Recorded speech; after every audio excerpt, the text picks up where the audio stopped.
Welcome to the Sharpe Way show. I'm so happy you guys came here this evening. Yes, 7 p.m. on the East Coast. And you got to look at my mug. That is true. And of course, you know what I'm going to ask you, because I ask you every time. You need to like, comment, share. Let people know that we are here. Let people know that we're doing this. If you've got some cash, support the show. You like what I'm doing? Throw some money at me. You got tons of money? Awesome. Throw tons at it. You don't? Throw less. It's fine. If you don't have that much, no worries. You can still head over to theadvocates.org. Take the world's smallest political quiz. That's free. Makes my sponsors happy. Makes you happy. Life is good. Or if you are someone who enjoys CBD products, head over to grownselection.com. Purchase, put in Sharpe Way 20, get 20% off. So you can help support the show so many ways. The easiest way, just like, just comment, just share. I am very lucky tonight. Tonight I have with me someone who's running for New York City Council, someone who's a Queensite like me, but a Republican in Queens? What? Yes, the one, the only, Felicia Kalan. How are you? It's true. It's true, Larry. Thank you so much for having me. I'm doing great. I am very happy. So first thing people think of is Republican, Queens. You know, not many of them. There's a couple, but not many, particularly recently in the city council. I mean, out of 50 some odd, there's like 3 or something. I mean, it's very few. What is making you make this happen? There's three and they're term limited. Absolutely. You know, I'm running for city council really because I, just like everybody else, I see leaders that are out of touch with real people. Mm-hmm. You know, I'm a mom of 2, and I'm just ready to put people over politics. I have 2 kids, 5 and 4. We know firsthand the difficulty that this pandemic has been on working families due to failed policies. And I'm ready to stand up and put people first.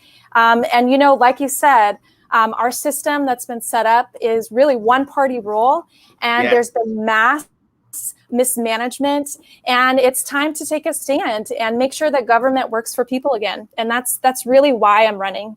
Well, the thing that made me really think about you is you're someone who is already part of your community. Like, you're already in the community. It's not like you're going to say, I'm going to run so I can help the community. You're kind of already in the community. Am I right?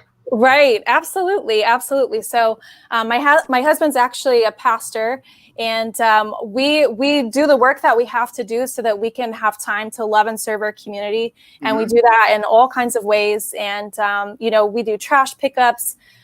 We make sure people are fed.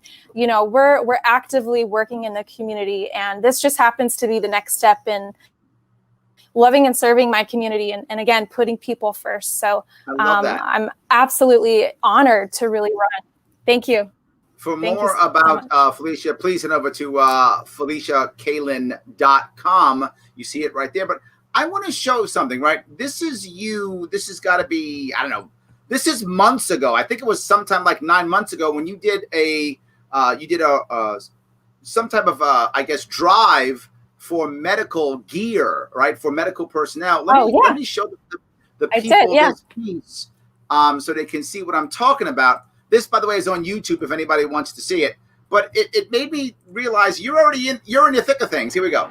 Elmhurst Hospital, Mount Sinai, Queens, all of these medical workers are asking for, you know, help. Now this was like March, April. Elmhurst Hospital, for people who may remember that was literally the belly of the beast back then. That was where we had the worst of everything.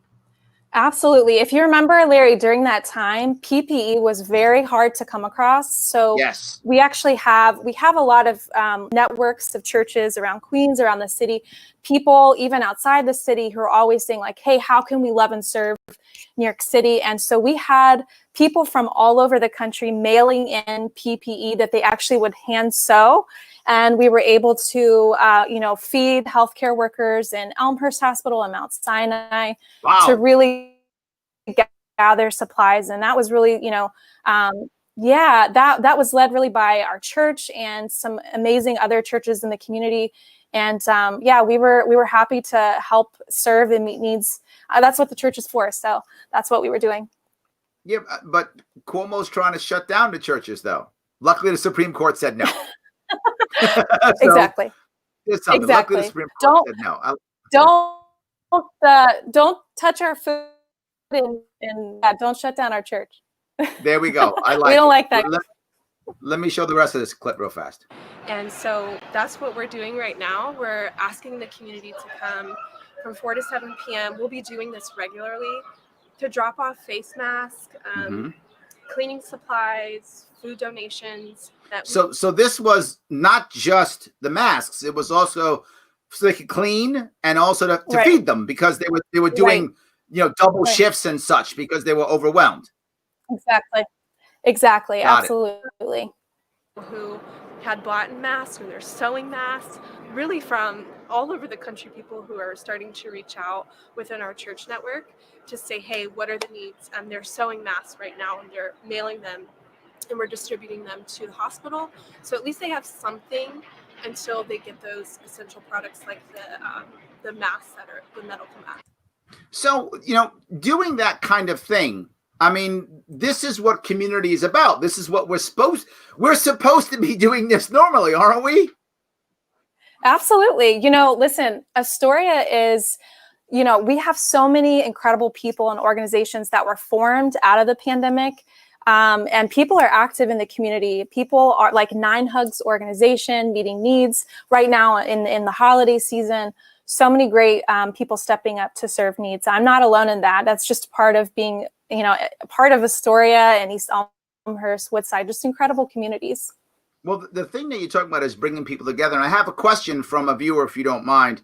He asked an important question, right? How can you introduce any form of bipartisanship into a city, when, as we just mentioned, it's so strongly Democrat, right? I think you're right. 3 out of 51, I think, right, are Republican. How do you, is it possible, right? Can you do this? Right. That's a great question. And, it starts now. We're already building coalitions. Like I have a parent caucus of people who are running, whether they're Democrat, Republican, we're parents. And I want to see parents elected so that we can fix this broken education system, get a school board in place, bring accountability to the mayor and the Department of Education. But also I'm a member of 21 and 21. I'm the only Republican candidate, female candidate. Their main goal is to get 21 women elected to city council. I'm a part of that coalition as well. So I'm ready day one to work across the aisle and to make sure that the needs of our community are met. So I feel like what you're saying, if I'm reading you right, is you're saying you're trying to create coalitions, and not even coalitions, you're creating groups of people that it doesn't matter whether you're Democrat or Republican. And what matters is, are you a parent, right? Doesn't matter. You care about your community, and then you connect on that, and then that's how you create the bipartisanship. Exactly. It's about relationship building, really. Absolutely. There we go. Grassroots. See, Andrew, she had an answer to your question. See that? I love that. Thank you, Andrew, for your question. But I want to go, because this goes right to the next piece. You had another situation where you were helping people in a lifestyle campaign. And in this case, this was you were doing something in the Bronx. It wasn't even your borough. It was in the Bronx you were speaking. And I got this from the Muslim Media Corporation. So you went to the Bronx. You were hanging out with Muslims too. You didn't care whether it was Muslims. You didn't care if it was the Bronx. You were like, I don't care. Actually, I lived in Egypt for a while, so I'm very comfortable in that setting. Absolutely. Oh, there we go. There we go. So if you live in Egypt, may I ask, are you happen to be Eastern Orthodox or Christian? No, actually, there's a huge Orthodox community there, the Coptic Orthodox Church. Yep. But I studied abroad there at the American University in Cairo, which is actually where I met my husband, who was teaching English in Jordan at the time. So when I was in college, I worked in the International Student Office. I created a group called Sayadat. So we do a lot of cross-cultural exchange. And that's why I love Astoria too. There's a lot of Egyptians, Moroccans, but I'm the chairwoman of the Interfaith Coalition for Peace and Safety. So I work with Jewish leaders, I work with Muslim leaders, Sikh leaders, Hindu leaders, Christian leaders, bringing people together.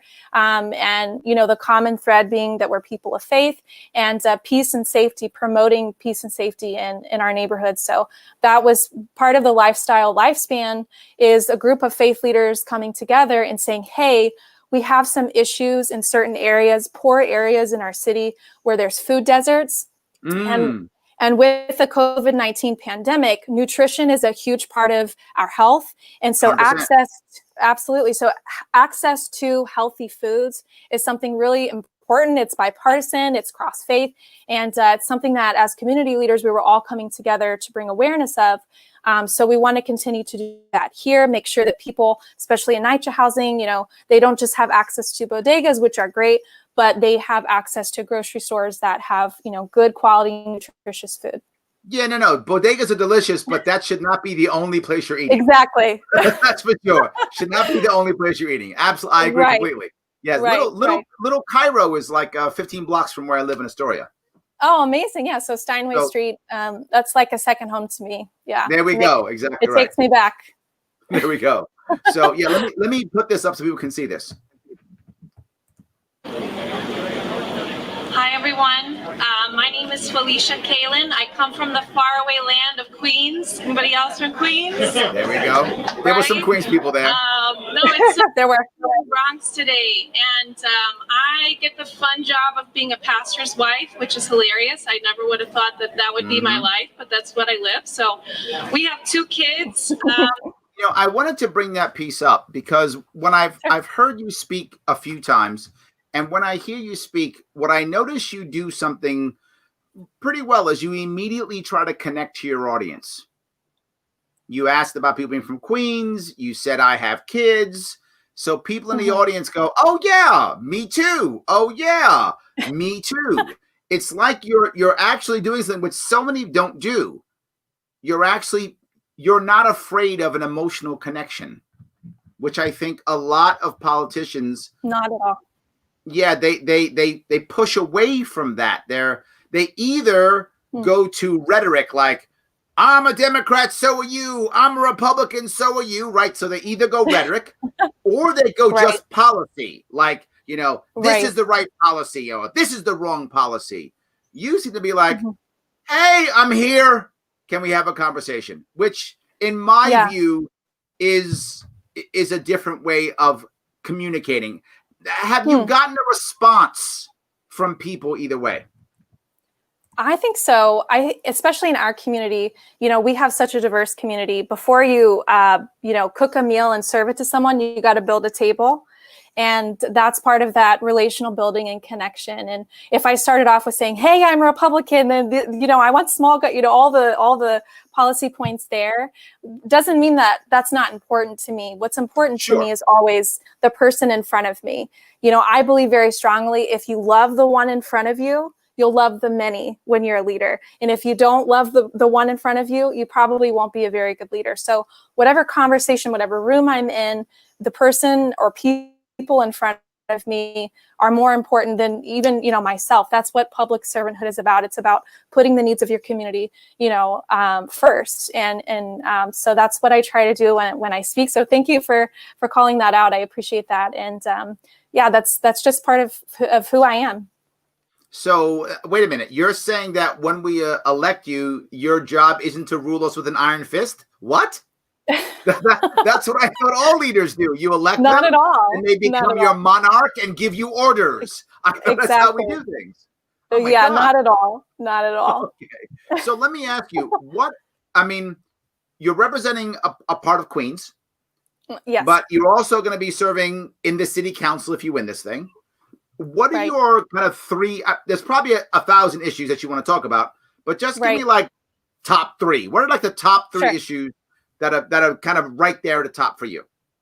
Yeah, well, when I started to decide that I was running for office, one of the things I wanted to do was not implement my own agenda, but the needs of the community. So I've been actively speaking to people, and I'll tell you 3 main things that come up. And I'd say every conversation I've had, number 1 is quality of life. A lot of issues go under that, but public safety is a huge concern. You know, crime Yeah, crime is up like 160%. We have a sanitation problem in Queens. These are all quality of life issues that people want to get under control. And also health and safety, with the COVID-19 pandemic, making sure people are safe and healthy. And we've had a growing population here for some time. We need to add some hospital beds. So the first issues to tackle would be quality of life issues, your kind of basic city council things that you need to tackle and make sure that you have good quality of life. Number two, we got to rebuild our city. So I will be working actively to rebuild our economy and to bring not just jobs, but good paying careers to my district and to the city. We are losing our population, and the majority of people that live here in Astoria and East Elmhurst are from family households. Those people are leaving, and we have to, at this point, woo people over and convince them to stay. We have to rebuild a city that works for families and children. So we have to attract new industries. We have to diversify our economy. We can't just rely on one or two industries anymore. And we have to rebuild our infrastructure, our bridges and roads, and which will help get people back to work as well. So jobs in the economy, quality of life, and then education. I really started to get more involved because of the public education system, especially during the pandemic when they shut our schools down. I have a 5 and 4-year-old, okay, and kindergarten, okay. I have a job class. So we need to have accountability for our mayor. We need a school board, and we need to lower our class sizes. Queens is the borough with the most overcrowded schools. Yeah. And that's an issue that I want to tackle as well. So education, quality of life, and jobs and economy are my top 3 issues that I want to tackle. Of course, like you said, there's so many other issues that come into that. We need to fight for Queens.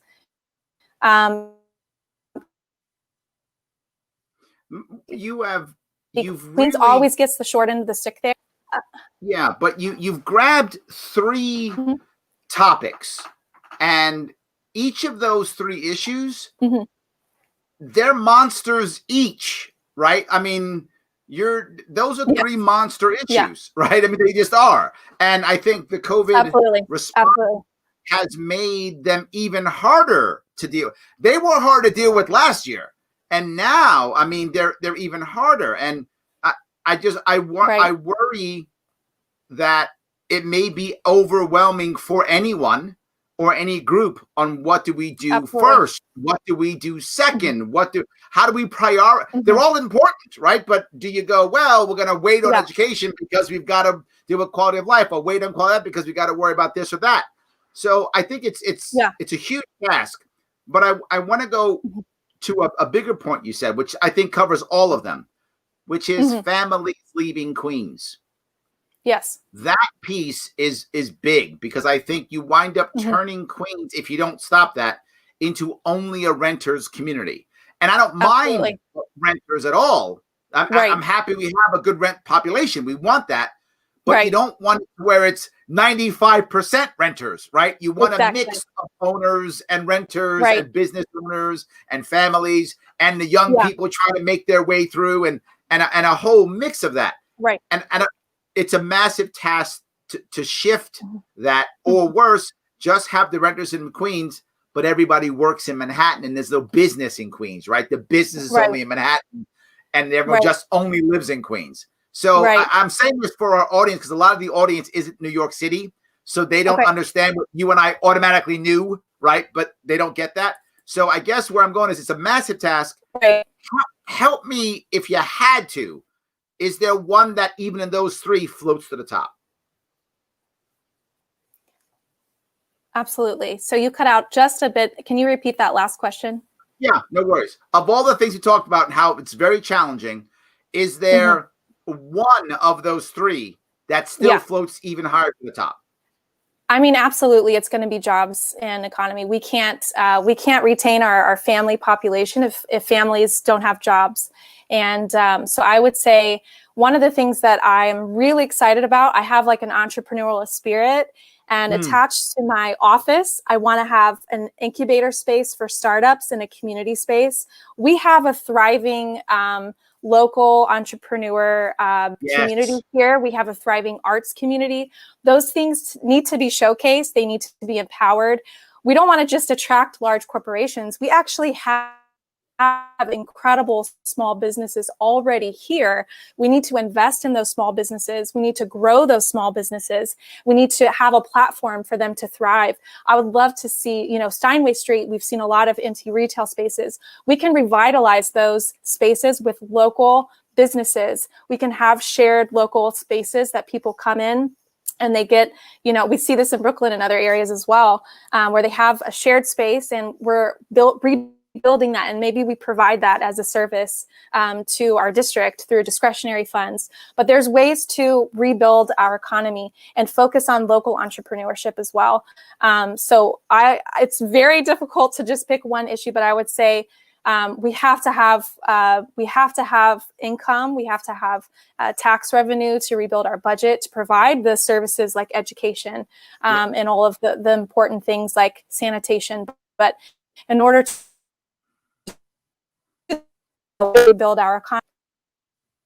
You've made a very important distinction here, because you've said to make the other things work well, we have to have a decent tax base so that we can actually do that, right? You have to have a decent tax base so you can pay for all those other things. But you've also brought up something else, which is, for those of you who don't know, Queens has over 2 million people in it. Just our county has more than 2 million people in it. And it's also the most diverse county in the country.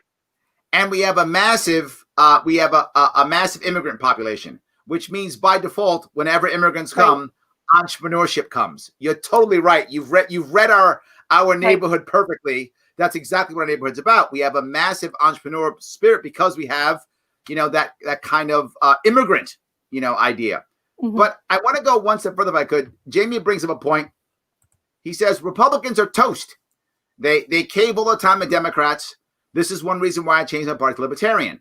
Now, I'm not sure Republicans are toast, but what he's saying, a lot of people think, right? They think that Republicans can't do anything in New York City, right? It's a blue city. Republicans, they got no power. They can't do anything. I think you're going to have people who think just like Jamie does and think, look, you can't do anything. How do you get around that image of how can you do anything? You can't. Democrats run everything. I love that question. Thank you for the question, Jamie. I'm reminded of Mayor LaGuardia when he stepped into power as a Republican. He lived in the Tammany Hall era where Democrats did control everything. And there was mass corruption, just like you see today. And I think when New Yorkers get fed up enough, they vote Republican. So are we outnumbered? We do, but historically we've seen New Yorkers, maybe they won't change their political party, but they're ready for new leadership. They reach a point of no return and they're willing to bring in new people with new ideas. And I think it's part of rebuilding the party. We have to rebuild the party here in Queens and New York City. And I think people are actively doing that already. But I understand your sentiment. I think it's based on your personal convictions there. But most people have told me, run as a Democrat, you'll win as a Democrat, and I'm like, that's not thinking, the point. Right? He's thinking Democrats run everything. just run as a Democrat. But I think people are fed up. And I think, our democracy is strongest when we have libertarians and Republicans and Democrats at the table and hopefully vetting issues that serve the American people and New Yorkers the best option. And that's not happening anymore. These discussions like these create better policy. And when you have an entire city council that looks the same, that acts the same, that talks the same, you're not going to get good quality results. And that's what this is about. Part of what this is about, obviously, is true representation. There are Republicans, there are libertarians throughout the city. And unfortunately, I think some of the lines are drawn where those people aren't properly represented. But it's time that changes. Absolutely. I love that. Well, for those of you who may not be sure whether you're Republican, Democrat, Libertarian, whatever it might be, do me a small favor and watch this real fast. It's a very tough time right now to have a real conversation politically about where the country should go right now. Mad at this guy, not mad at that guy, big problems. How do you do that? How do you have that conversation? Starts with respect, not leading with facts and opinions, but instead leading with respect, mutual respect, human respect. What can we use to make that happen?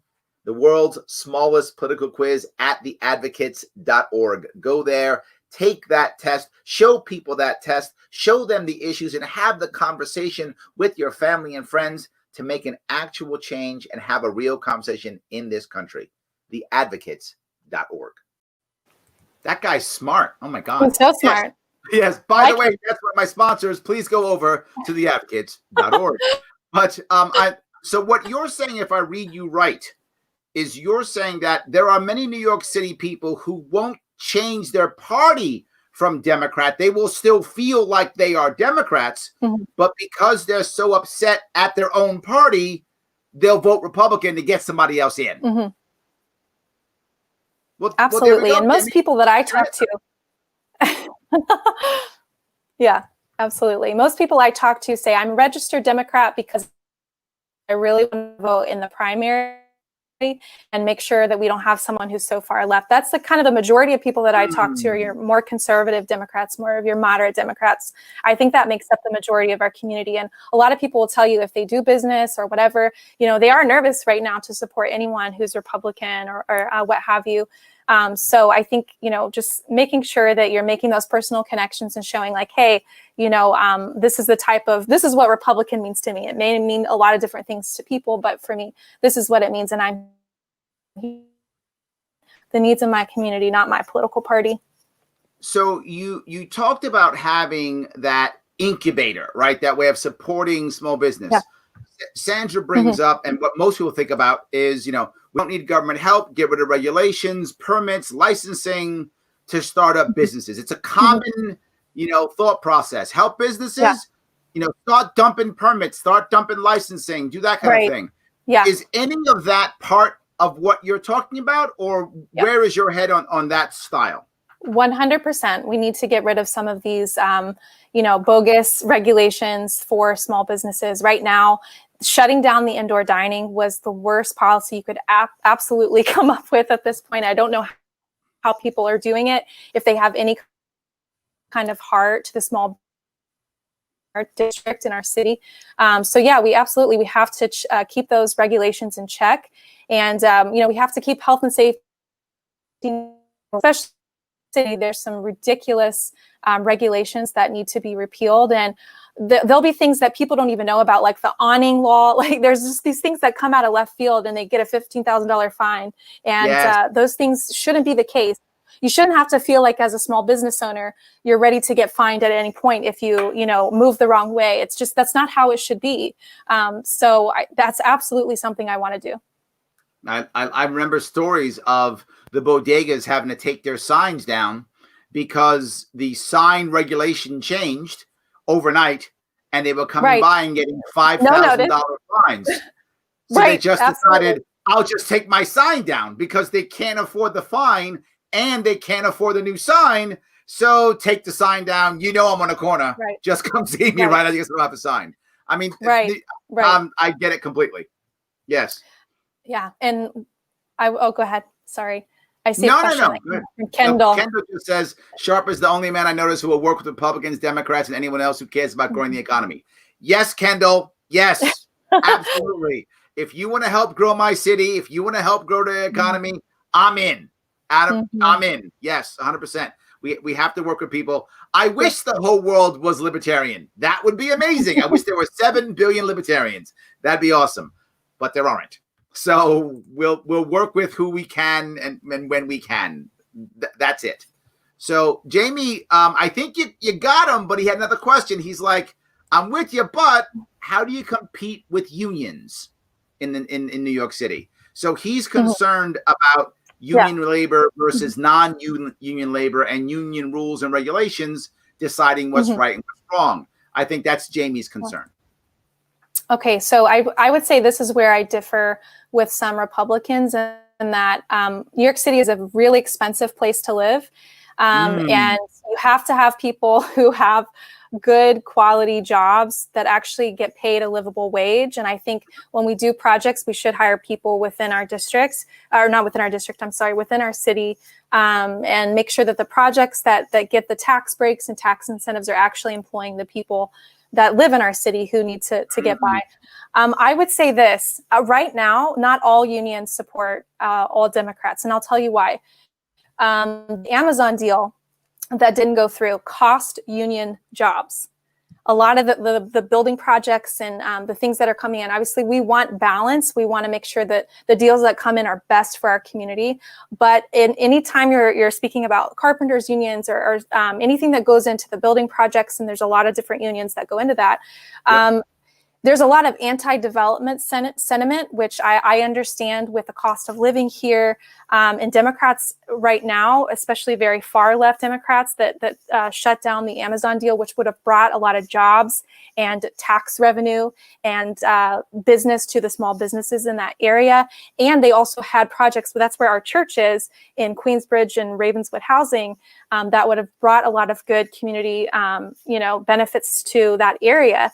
And so anyway, back to union labor, not all unions are happy with Democrats right now, because if you're anti-development, but you have union labor, for, blue collar union laborers who do like building projects and whatnot, they're not super happy that every job that they could have is being turned away. Gotcha. So you're saying that if you're the one producing the jobs, if I hear you right, the unions aren't going to care whether you're a Democrat or Republican, whatever. You go, Kalan's kicking out jobs, we're behind her. That's basically what you're saying they're going to start saying. Absolutely. Well, there we go, Jamie. I think that's her answer. Her answer is produce the jobs and the union workers will be happy. I think that might be true. My worry, I do have a concern, and I see where he's going with it. The worry that, if you get the unions on your side, is there an image of, well, now the unions control her? And that image, I think, a lot of people think that a lot of people are controlled by unions, right? Whether they are or not, I don't know. But I think there is a worry that, okay, if Kalan doesn't talk to the unions, then she's never going to get elected. But if she talks to unions, then she's in a pocket of unions. So how do you get around that image of either one of those? Does that make sense? Sure. I think that's the role of any elected official, is to make sure that you're working with people, different stakeholders, and getting the best deal for, the small businesses that are there, but also the unions. And I'm not someone who's anti-union. I want to make sure that people have a livable wage. I've worked in the past with anti-human trafficking labor, so I understand. I've worked in that role and with overseas people who are being exploited for labor, and the history that we have in New York City. I do think overall having unions is actually good for people in all industries, whether they're union or non-union. They do help us get to people having a livable wage. So I have no problem with that. I hear the concern there with making sure, especially in this very difficult time as a business, they've already been, taken through so much with the pandemic that they won't be able to afford, all the concessions that the unions make. I understand that, but that's the role of any leader, is to work with both sides and come up with the best plan forward. Okay. So let me go to your next piece, which was education. This also seems like a monster to me, right? Teachers unions also, right? But not just teachers unions, unhappy parents, right? I mean, parents who say, I want this, or I want that, or I want the other thing. And of course, special needs kids, right? A big issue here in New York City also. And the problem that, in my personal opinion, I think where New York City, not just New York City, the country often fails with special needs kids is by putting all special needs kids in as a monolith. Right? Your special needs, that's what you are. You're as diverse as the non-special needs division. It's different, but even within it, it's not a monolith. So how do you tackle, I gave you so many questions, I'm sorry. Let me go one at a time. I'll take your time, whatever makes sense. How do you deal that giant, that monster of teachers unions, parents, special needs, and I guess the hardest part, the fluctuation of the population in New York City, which, as you said, all of a sudden we're overcrowded in Queens, and 5 years from now we're not. Right. Right. That's a great question, Larry. I think it starts with a school board. As I said earlier, you know, right now what we've learned is full mayoral control of our education system is not the best path forward. And implementing the school board model, which is in most cities across the country, and I think it used to be here in the city. I think under Bloomberg, he took that away. But we need to have it enacted again, because that's how you get parent involvement. You know, that's obviously we have our PTAs, but if you have, you know, X amount of parents that have to be elected to the school board, that have to have X amount of seats, for example, obviously the teachers unions are going to be present at the table as well. Administrators, you have to have the people in the room helping make the decision and voting on this decision. And right now, City Council literally has no control. I mean, we can approve the budget, but that's about it. There's not a lot of budget oversight of even where money is spent. And it's very sad. It's not the best model for our kids. There needs to be better accountability.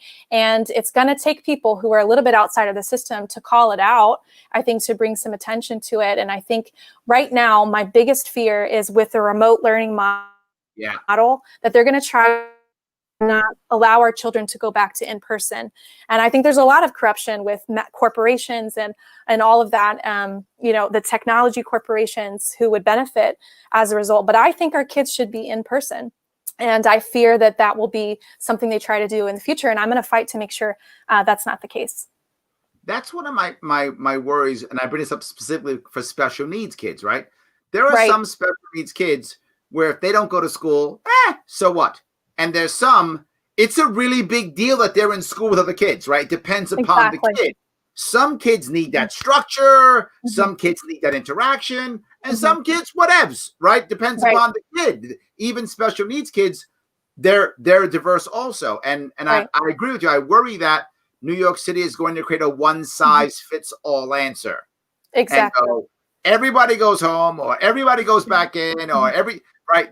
My worry is we don't learn from this, right? This, in my view, is the perfect time for us to make change, right? I mean, the COVID response shut the schools down, shook us all up. The teachers are shaking up. The administrators are shaking up. The parents are shaking up. Let's change now, right? We're all shaking up. Let's fix some things, right? Right. I like it. Absolutely. So, Sandra asks, she says, school board of ed have become surrogate parents. Babysitting, food, medical, including mental evaluations. Education has become low on the totem pole. I'm not sure what that part means. Oh, I think he means that of all the things they're doing, education isn't the number one thing. That's what Sandra's saying. She's saying there's so many other things that schools are doing, right? Becoming babysitters, medical, food, all those things, that now education is not the number one thing. And I got to tell you, I'll touch that plus one more. I think the same has happened with our police force, and not just in New York City. I mean, across the country, cops do everything, right? So anything you ask, you have a problem, it's cop. Doesn't matter what it is. Oh, you have a problem? Call a cop. And maybe we shouldn't be looking to the cops for everything. And maybe we should be looking to our school system for everything. I think that's what Sandra's saying. So do you have a feeling on that? I think there's certainly room for that discussion in terms of the school's overreach in our everyday lives, for sure. I think education here, I'm pretty new to the school system. My kids are in kindergarten. I haven't experienced that personally. I've felt that the schools that my kids have attended to have done incredible measures in keeping parents involved and all of that. But I definitely think that having the sort of support for families is important. So I don't look at it as a babysitter. I think it's how we've set up our society. And I do want my kids learning in school. I actually want to see more programs in the school for after school programs and, for sports programs. I think the kids that are in our inner cities should have the same opportunities as our kids in the suburbs. So I don't think it's giving the actual school babysitting and all these other things. I guess I don't see it in that regard. I see it as we are paying high tax dollars to make sure that our kids receive the best education. That's where the majority of our tax dollars are spent. And I want to get the best for what we sacrifice for to make that happen. And I don't see that here in New York City. So I guess for the amount of money we're putting into the education system, I want to see more. And I think we're due that because of the tax dollars that go into the system. Okay. Tim O'Connor asked, do you see a difference between private sector unions and public sector unions? He thinks clearly private sector unions are better. That's his view. But do you see a difference? Do you have an opinion on that? I don't have a solid opinion. I would say I'm still I've never been a part of the union labor force myself. My father actually works in a factory, and I believe he is part of a union. But I don't really have any issues with private over public or public over private. I don't see one greater than the other. I think they have the same kind of basic, they're trying to represent and fight for the needs of the workers. But I need a little bit more educated on that from the comment there. But I don't really have anything to add. Okay. Tom says, Robson, I'm sorry. He says, I'm a union member and I'm 100% against current Democratic legislation. I will say that unions tend to lean Democrat because historically speaking, they are pro-union. My interpretation of union sentiment is more or less, as long as we're the last one at the table, well. To say that I'm not sure what that means. To say that I say, what difference does it make if at the end of the day, legislation being passed is driving jobs out? So by voting Democrat, you only guarantee your own tax increase. What are your thoughts? I think what Rob's saying, do you get what he's saying? I do 100%. Okay. I think it goes back to what we were talking about with jobs in the economy. If we're not bringing jobs into the city, it doesn't matter what, they're not going to get any work. So absolutely, I agree with Rob on that one. There we go. Ed says, as a parent, not in Queens, but in the state, I gave up on in-person for my kids. It has been too turbulent and unpredictable of an education environment for them to have any sort of decent benefit from it. They need structure and predictability. They created a disaster with this as it is now and the last 9 months.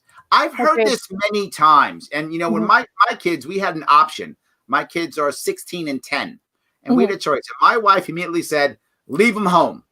And when I asked her why, she said, because if we don't, it's going to be a disaster. They're going to be shutting the school down, opening the school up, shutting the school down.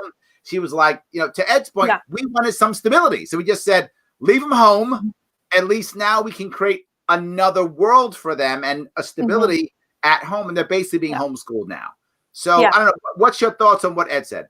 I think it really depends on the age of your children. Like my kids are 5 and 4. For younger kids, it's really difficult to not have socialization, which is kind of the number one benefit of going to school in pre-K and kindergarten. So for me, that was a little bit different. I opted in to have partial, at-home learning and then in the classroom. I will say, to his point, it has absolutely been turbulent.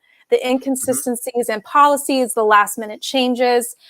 We didn't even know what the model was going to look like until like a week before school started. And that was absolutely unacceptable when you had months of planning and you could have given parents a plan, especially for us with young children, and we're working to be able to line up a babysitter or a nanny or whatever to help if you're working and you're not working at home. You have to actually go to your job. You're an essential worker. It was very difficult to adjust. So I think absolutely for the parents that opted in to keep their kids home, I think that was a wise choice in terms of creating stability. And I would say moving forward, like you said earlier, no kid learns the same. And I think it's great if parents want to continue the at-home model and that's working for them. It's good for them to have that option. There's a lot of great online opportunities. Absolutely. Well, if they want their kids to stay in person, and if they see that you're breaking up, Felicia. You're breaking up a bit. So if you're someone who's having some stress over this, watch this real fast.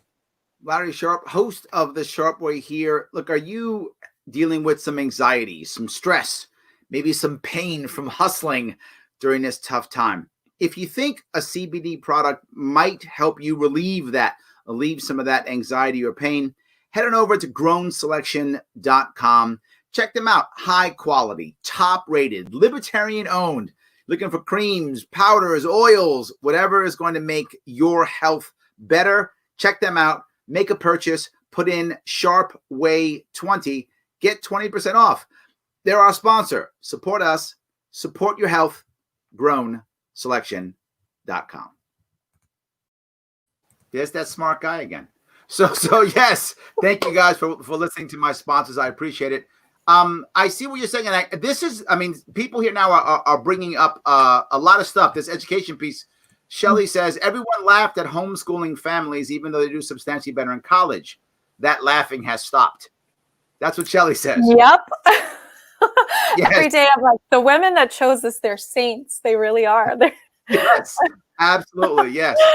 So Sarah says, I've heard the argument against school board legislation being only the wealthy families with stay-at-home parents have an opportunity to be on the school board. This legislation for the district would then benefit those in a position of money, wealth, and power. How do we get regular parents involved in the school board making decisions that actually affect their own children? It's a valid concern, right? I mean, if we set up the school board, is it just going to make sure that the wealthy stay-at-home parents, that they're the ones who control everything? How do we make it happen to where that isn't, where it can be more of a fairer school board? Or do we care? I think that's a valid argument. Absolutely. I think the parents that have time to get more involved tend to be, families that have two incomes or one income coming. I think that is definitely a concern. The system is established. I know with a lot of pizza established organizations, you'll have some working moms, some stay-at-home dads, parents. You have a plethora of people. So if we can find ways to engage and empower, I really like localized, like power distributed among a lot of people. Me too. To make the best decision. Yeah. So to make this decision. So I think the way that we could combat that is empowering even the smaller PTA boards to have a say. Perhaps that could be through, citywide vote of PTAs on certain issues, whether that be budget or shutdowns or what have you. I think that would be really the goal of the individual PTAs to make sure that they're and maybe we to make that happen and make sure that we have, Black and brown families represented, people different socioeconomic status represented as well.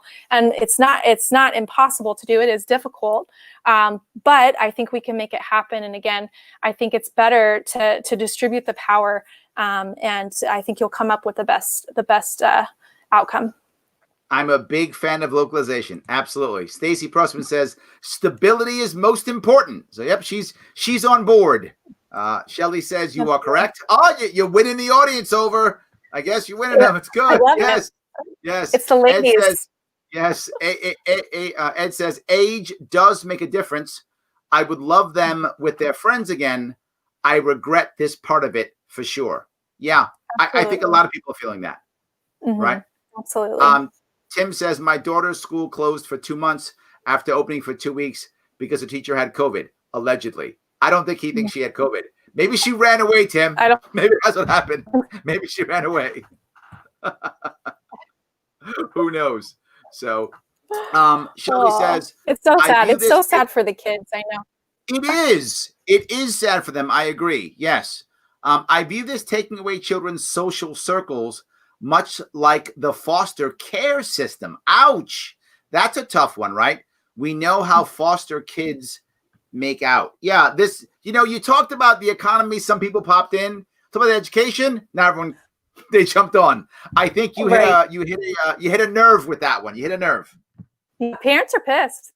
Yes, absolutely. Absolutely. But what about what Shelley's saying? She's saying taking the kids out of school, in her view, is similar to taking the kids out of their family, right? Like almost like foster care, right? You're pulling them out of their environment or their friend groups Is it that bad, or is Shelley, is she exaggerating, or you think it really is that bad? I'll say this, my son has been pretty impacted, I would say, by not having a community. We had to get him in a sport, actually. He plays soccer now because he needed that socialization. I would say, I don't think he was depressed, but he was very, his personality changed a little bit, and we were concerned he wasn't really wanting to engage in education, which is really odd because he loves to learn. He's very social. He became like a little bit withdrawn. And so I absolutely think it affects children's mental health. I don't think mental health is a priority right now, and it has to be moving forward. Yes. And these are the formative years in our children's lives. And I hope that our kids, I think they're going to be able to make it through anything. I see them as like the next Depression era, generation, where I hope this resiliency in our children. And, I certainly have seen positive things that have come out of as well. But yeah, it's been difficult for the kids. You got Stacy. She's like, I agree 100%. You got her. That's great. I appreciate that. So that tells me that Shelley's saying the right thing. I mean, Shelley, she gets it. For those of you who want more information about Felicia and her campaign, please feel free to head over to FeliciaKalan.com. It's at the bottom of the screen right there. Also, I put it in the show notes. She's got a Twitter account also. So she's got some other social media. If you want to go check that out, please feel free. And Ed's, he's on board too. It's true, though. He's on board. So I got Eddie. There we go. Is there anything that you want to cover that we haven't covered before we wrap this up? No, I would say, thank you so much for having me on. And I think we're at a crucial time in our city's history, in our state's history, really our country's history, where the people that we elect really decide the future of our children, the future of our economy. And, New York is a place of dreams. It's a place where dreamers come. We have a lot of history here, and I want to make sure that we preserve and build on that legacy. So I'm excited to run. This is going to be a tough race, but I absolutely think we can win. I think New Yorkers have reached the point where they can't have, any more. They want someone with common sense to come in and to represent real people and the real needs of the community. So I'm excited to run. I hope you guys will join me. Come visit www.FeliciaKalan.com. Give me a shout out and follow me on social media. I'd love to connect with you guys personally. There we go. So I want to say thank you, everybody, for watching and listening. Felicia, thank you for coming on. I appreciate you taking the questions and taking on the people asking their questions and comments. I appreciate it. Good luck with your run. I hope you do well, and I will talk to you all. I will talk to everybody. Thank you guys so much. I will see all of you tomorrow.